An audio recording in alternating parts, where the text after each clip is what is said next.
So this week, we look at the book of Esther to talk about who we really are. And there's a lot of stuff in Esther, so we could talk about a lot of different things there, but we're really going to look at it, or I looked at it this week through the lens of who we really are.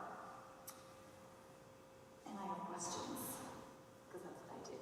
So, who are you? And who told you that? And who did you used to be in the past? And who might you be in the future? And are any of those things who you really are? So I'd like to submit to you that all those things that you're thinking about right now are not who you are, but they're roles that you fill, or hats that you wear. And there are many, but I believe that who we are, who we really are, is the energy that we bring to those bulbs, right? It's the electricity that lights up those bulbs. There's a lot of holacracy references, people who are familiar with that, but it's true. So this week, our idea worth discussing is who we really are is more important than the hats we wear. So we're going to look through the book of Esther, several chapters. We're going to kind of go through verse by verse through several. Because as I read through Esther, I noticed that she had many different roles. A lot of different, what we could call identities, right? And so we're going to look through those. So the video set up a lot of this, so hopefully you guys are paying attention. So I'm going to skip parts of the story so you know them. So the first part was all about the king and Queen Vashti, who also seems very interesting and cool, but that's a different talk. And then we show up at chapter 2 where we meet Mordecai and Esther. And so we're going to start talking about some identities, right? So they're talking about Mordecai, and the Bible says, this man had a very beautiful and lovely young cousin, Hadassah, who is also called Esther. So there we already have a very obvious role or identity, right? Hadassah and Esther. And we don't really get a lot of background on that. We don't know if, Hadassah was her Jewish name and Esther was a more Persian name. We don't know if it was a nickname. We don't know any of those things. But we do know that she had those two names. And when her father and mother died, Mordecai adopted her into his family and raised her as his own daughter. So already we have several different identities, right? She's an orphan. She's a cousin. She's a daughter. She's beautiful. She's young. Right? So we have all these things already. We're at 5 hats. But I don't have as many hats as she has identities, so we're just going to... There's one. So we have that.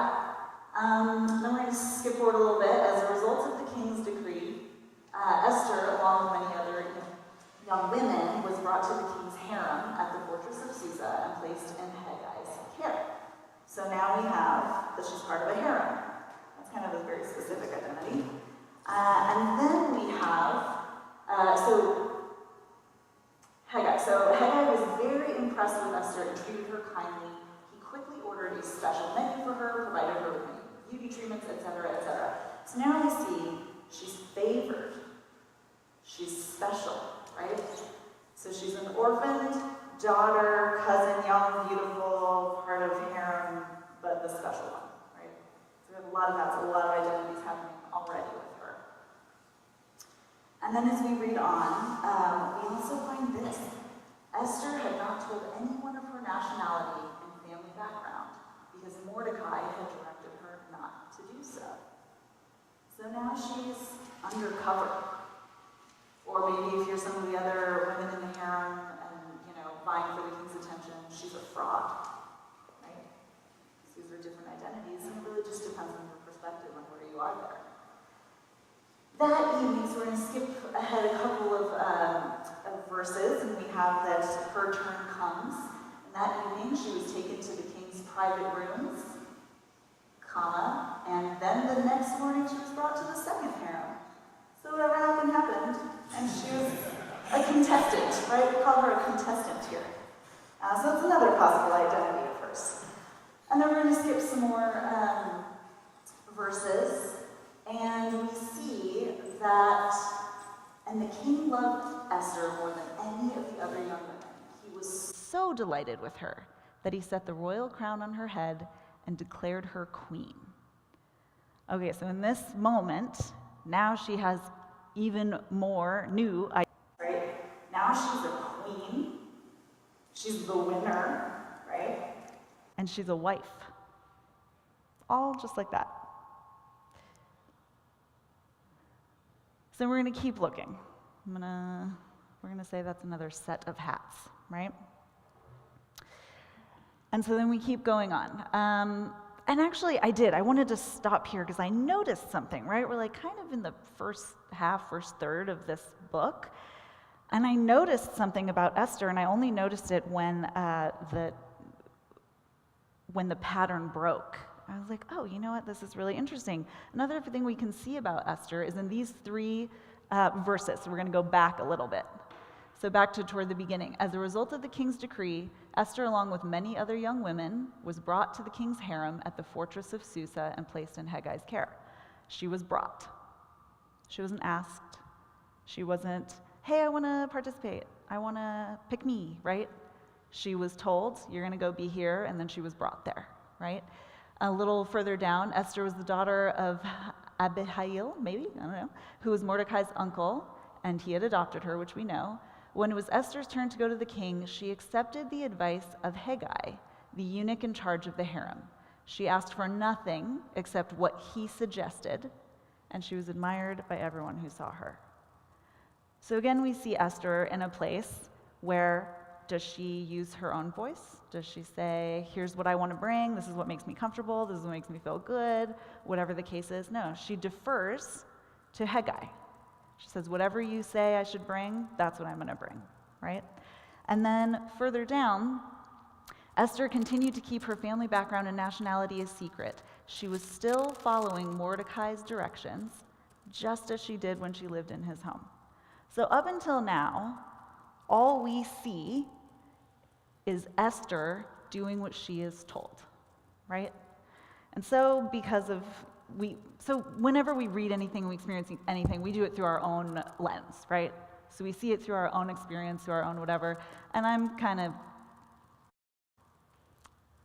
can't find a good word, but I looked at this as like, oh my goodness, Esther, like, get a voice, lady, stand up, say something, make a choice, be you. And then I started thinking about that more, and there are a lot of different ways that we could interpret that, right? This could be that Esther is unsure of herself. She's young, she's beautiful, she's a woman in, kind of a man's world here, so maybe she's unsure. Maybe she's not unsure, maybe she's really trusting, right? She just goes, well, I trust Mordecai, he knows what's going on. Heggai's like the head of stuff, I'm gonna do what he says, he's done this before, right? When the king tells me that I'm supposed to go with the other women and get my beauty treatments, I'm doing that. So maybe she's trusting. Maybe she's lost. She doesn't know what to do, so she does what she's told to do. Maybe she's impressionable, right? She just believes what she's told, takes that as truth, moves forward. And then I thought, you know what? Maybe she's just obedient, which was a virtue in that time, right? Or maybe she's really observant and wise and was looking around and was like, here's where I go along with the program, or here's the person to follow, right? Maybe she was compliant, maybe she was a lot of different things here, right? But these stuck out to me, and I thought, that's interesting. I'm having a hard time deciding what's Esther's identity here. What's her role? What hat does she have on?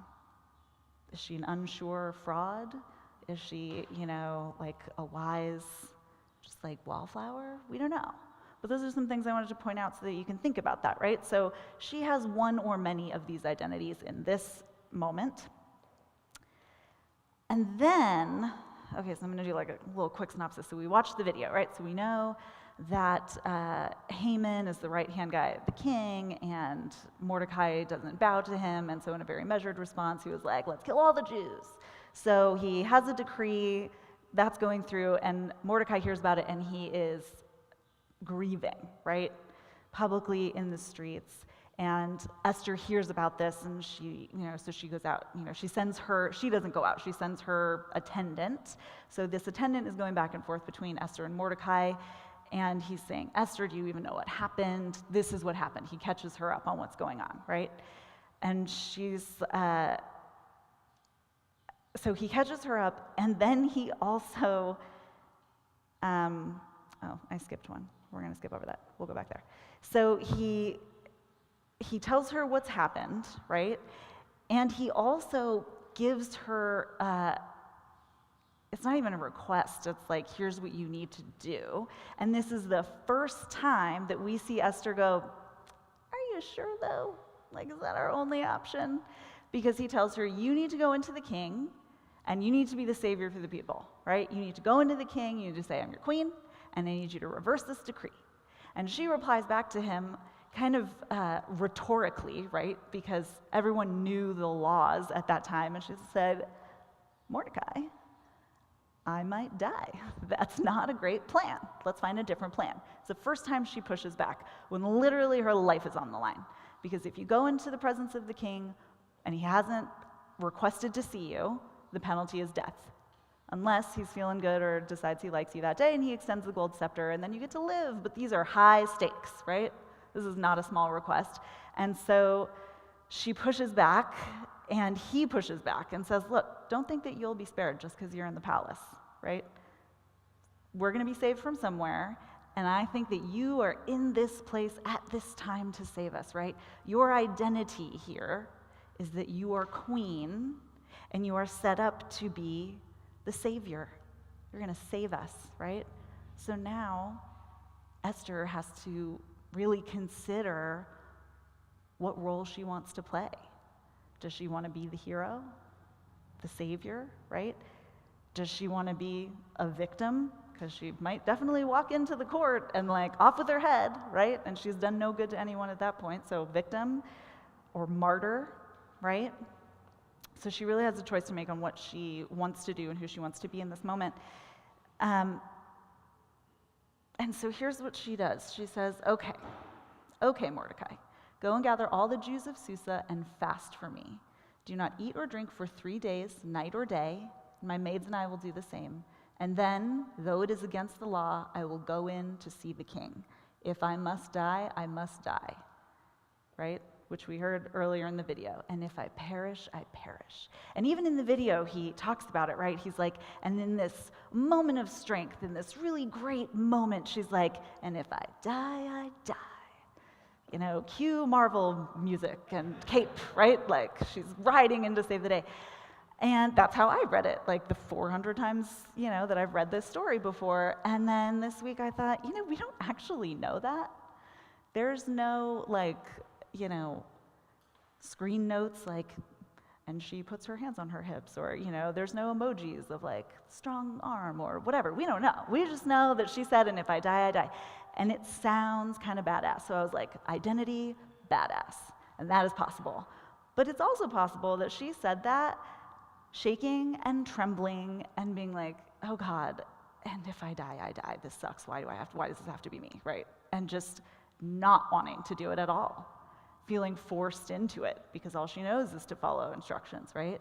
Or maybe she was both. Maybe she was doing that thing where you're scared and you do it anyway. And that's called brave, right? So it could be any one of those things that is her identity at that moment.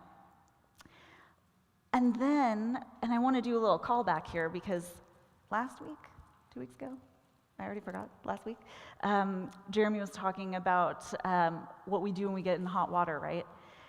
This is as hot as the water gets for Esther. And she goes back to what she knows, which is fast and pray. And then get your tribe around you and have them fast and pray. So this is a great moment as well to look back on that. And then here at the bottom, I kind of liked this. So Mordecai went away and did everything as Esther ordered him. So all of a sudden, now Esther is a leader. She's like, okay, fine, we're going to do this thing. This is how we're going to do this thing, right? You go do this, you go do that. We'll meet back here at X time. Break, right? So she's now a leader. She's put on a leader hat. That's brand new. That's a new identity for her. So, again, I'm going to do a little synopsis and we're going to skip way ahead. So, this happens. She fasts, she prays, 3 days, she goes in, she sees the king. Fortunately, the king was like, "My love, how are you?" She comes in, doesn't die, says, I want to, have a banquet for you and Haman, right?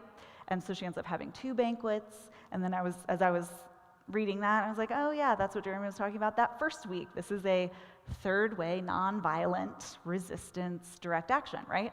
Definitely direct action because she's doing stuff. Definitely nonviolent resistance because aggression was not going to work out for her in this space.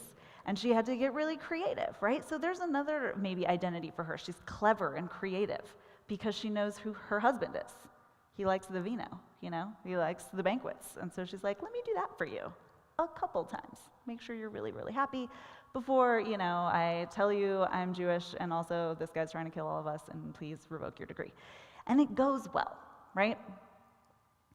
And so in chapter 7, we see Queen Esther replied, "If I have found favor with the king, and if it pleases the king to grant my request, I ask that my life and the lives of my people be spared," right?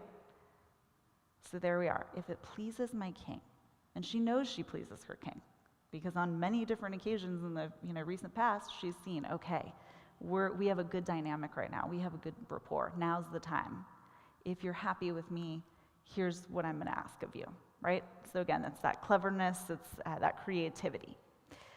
So he says, yes, of course, and then Haman gets impaled, which is grisly, and things go on, right? So Haman dies, they write a counter decree, and then we see here in chapter 8, on the same day, King Xerxes gave the property of Haman, the enemy of the Jews, to Queen Esther.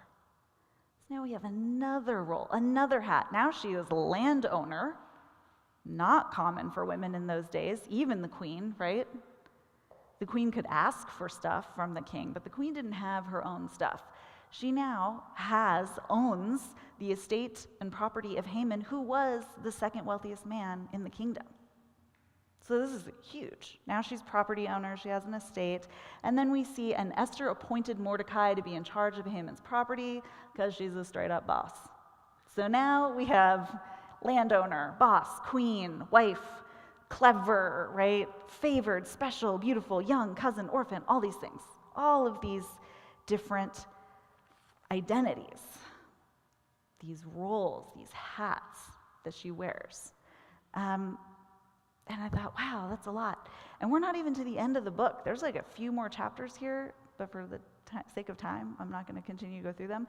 But you can see here that this was, it was a very busy period of Esther's life. There's a lot going on. She had a lot of different roles to play. And even as you continue on, there are other roles, where she's kind of more vindictive and revengeful, and there are a lot of different things you could see there. And so I thought, wow, she juggled a lot of hats, a lot of different roles. And we do that, right? We all do that. We have a lot of different things, hats that we put on at different times of day or seasons of life, and generally, almost always, multiple ones at a time, right? And I thought, I think that maybe we're holding really tightly to some of these roles, and we get confused, and we think, that's who I am. This is my identity. This isn't a hat I wear. This is me, right? And it shows up everywhere. So maybe you think of your role as mom or dad as who you are, right? And maybe you can start to look at it more like a role you hold. And even more than that, then it starts to be what kind of this thing you are, right? So this is a baseball cap, but it's also a gray baseball cap. It's also a baseball cap. That's fun. So there's different kinds. And so maybe you're the team mom, the room mom, right? You have it together. You're there for everybody. You're super mom. Maybe you're a fun dad. Maybe you're the disciplinarian, right? Whatever that may show up as.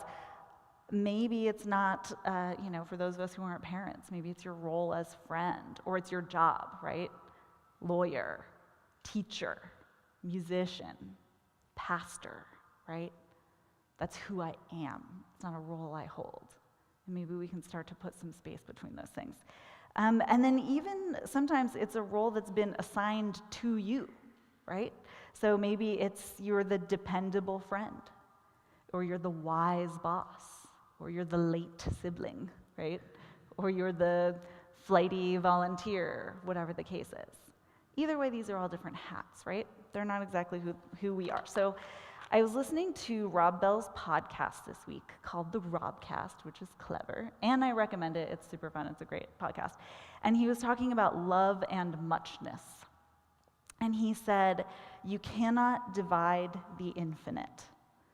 And he said many, many things that were lovely and wonderful. And that one stuck with me. I thought, yeah, that's totally true. You can't divide the infinite. Like, you can divide it, but then it's not any less or any more. It's just infinite. And I really liked that. And I thought, I kind of feel like anything that we erect that sets us apart from others, that sets us apart from each other, is an illusion. I think that all these roles that we're talking about do that, and that those things are finite, right? Maybe you're not always a musician or a lawyer or a pastor.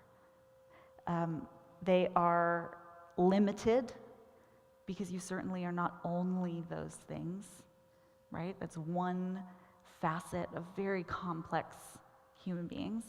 And many of them are subjective, right? It really depends on where you stand. Is Esther, a badass superhero? If I die, I die? Or is she like trembling and walking forward because she doesn't know what else to do? Is she a fraud? Is she wise? Is she both of those things, right? And so I thought, how do we get back to what is true, what I believe is true, which is that we are love. We are of God, and God is love, so we are love. Like, that's what we are. We are love energy wearing earth suits. I definitely believe that. And love is intimate and universal and infinite, right? It can't be divided. It's never less than. And so I wanted to go back to some things that we talked about in the video, right? The video talked about a few things. First, there was lots of sex, drinking, lies, murder. It was like basically Game of Thrones. And just like in Game of Thrones, like, you win or you die. And Haman did not win. Haman's house, done. And it also mentions that the author is anonymous and that the book never mentions God directly, right? And they had, the video had a certain interpretation of that, and I thought maybe it's not that. Maybe it could be something different. What if that's intentional, that God isn't mentioned in this book?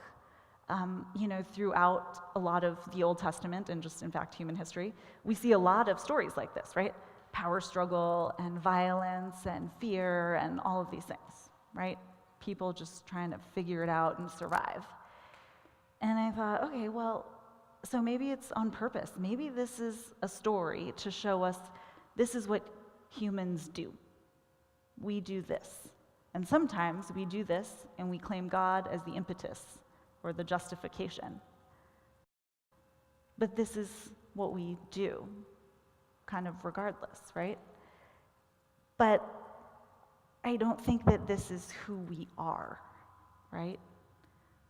We are of God, and God is love. And so I was looking, and I didn't have to look very far, for some examples of that. So we're going to go to the first letter of John, chapter 4. And he says, "Dear friends, let us continue to love one another, for love comes from God. Anyone who loves is a child of God and knows God, and anyone who does not love does not know God, for God is love." Right? And then a little bit further down in verse 12, "No one has ever seen God, but if we love each other, God lives in us, and his love is brought to full expression in us." Right? In our earth suits. So we know how much, and then again in 16, we do a lot of John. John is a very lovey apostle, so I, went from him a lot. We know how much God loves us, and we have put our trust in his love. God is love, and all who live in love live in God, and God lives in them. And just like, you're a child of God whether or not you believe it, I think that this also is true whether or not we remember it, right? That's who we are. And then, of course, I went to Corinthians because we all know that that's the love book. And I was going to do the love is patient, love is kind. But this isn't a wedding, so I didn't do that. So, 1 Corinthians chapter 13, starting at verse 1, I really, really love these first few verses. If I could speak all the languages of earth and of angels, but didn't love others, I would only be a noisy gong or a clanging cymbal, right? If I am super eloquent, if I can speak and people listen and follow and do all the things, but I'm doing it without love, it's nothing. It's purposeless, right? I'm not being who I really am. If I had the gift of prophecy and if I understood all of God's secret plans and possessed all knowledge, and if I had such faith that I could move mountains, but I don't love others, I would be nothing. Why are you moving mountains, right? What is the point of all of this amazingness if it's not done in and with and through who you really are, which is love? And if I gave everything I have to the poor and even sacrificed my body, I could boast about it. But if I didn't love others, I would have gained nothing, right? So all the things you say or do or believe are all useless trappings if you forget who you really are. Because who you really are is love. Who you really are is a child of God, right? This is who you are. This is who I am. This is it, guys. This is the core. This is the truth. And I hope that resonates with you. I hope you feel that. I hope it comforts you, because I know that the pressure of some of these hats can be really heavy and exhausting to bear. So I hope it brings you comfort to know that these hats are not who you are. I hope it liberates you from that you get to feel free. And I hope it inspires you to go out and to love on others, to be love, to just be that in yourself, and to go love on others, especially the people who forgot who they are.